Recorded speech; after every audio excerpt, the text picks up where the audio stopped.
title is so many years. So many years, Praveena. Good luck.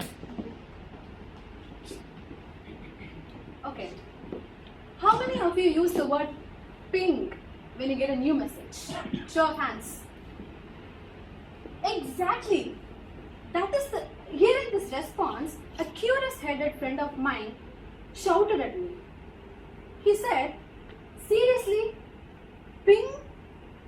Don't you know that ping is a networking jargon and should not be used in this context?"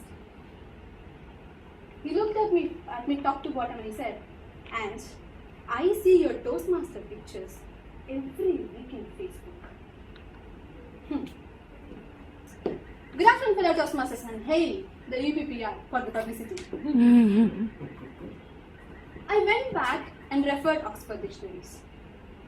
The Oxford Dictionary 2009 says ping means short, high-pitched sound. There is no say about the word networking or the messaging. Interestingly,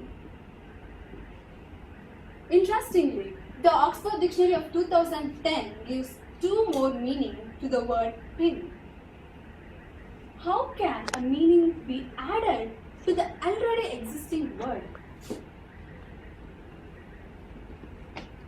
After my CC7, one of our Toastmaster friends came to me and he said, "You know what?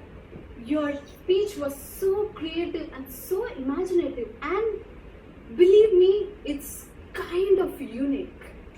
He shook my hand so firm and left me confused.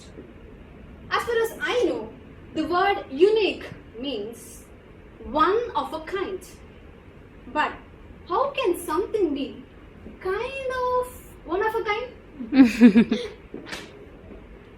Evolution of the word unique says, after 1800, the word unique is no more unique. People started to use the word to mean unusual or uncommon things. There are even words like pretty unique, somewhat unique, and what's wrong with kind of unique. But I am not ready to argue that.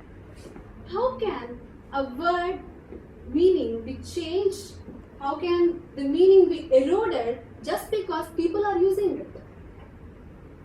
Next,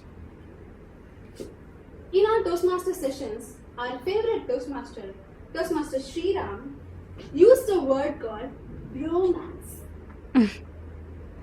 Even though he explained the word is a blend of brother and romance, I was not ready to accept it. I questioned the very existence of the word bromance.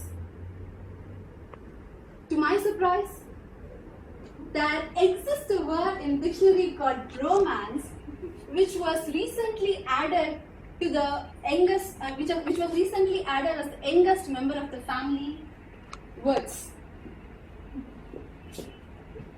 Isn't it strange?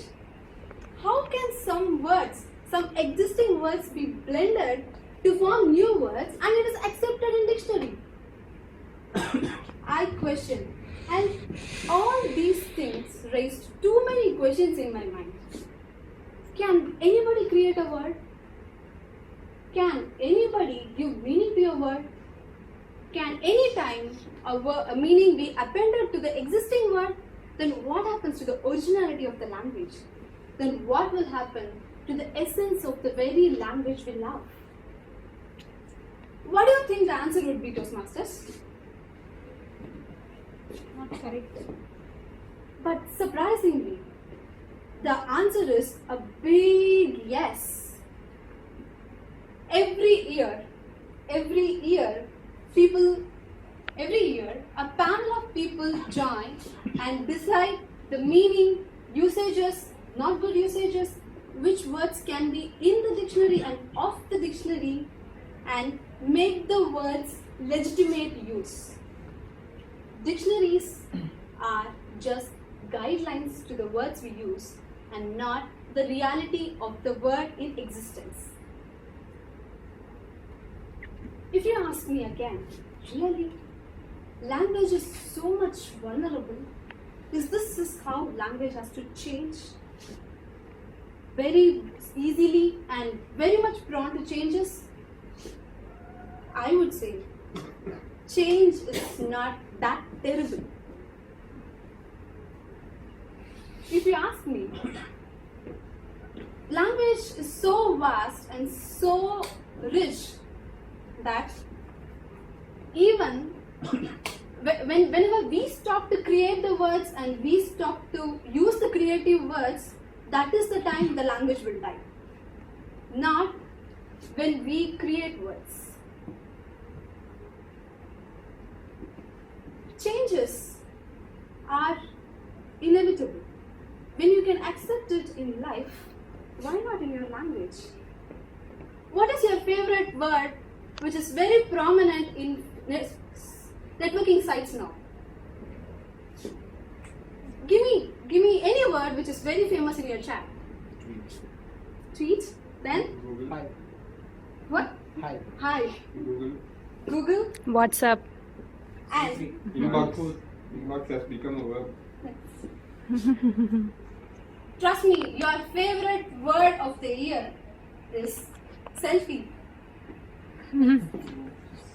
Right.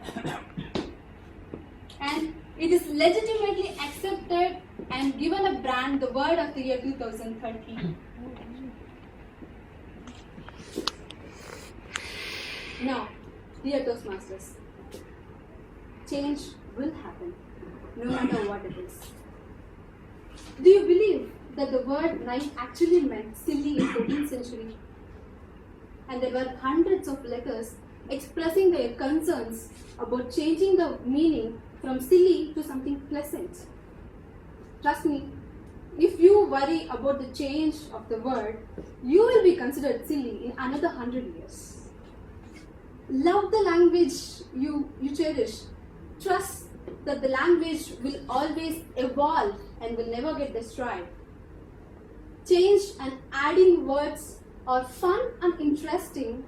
Maybe, who knows, after some time, that might be a word which says, Toastaholic. What do you say, Toastmaster?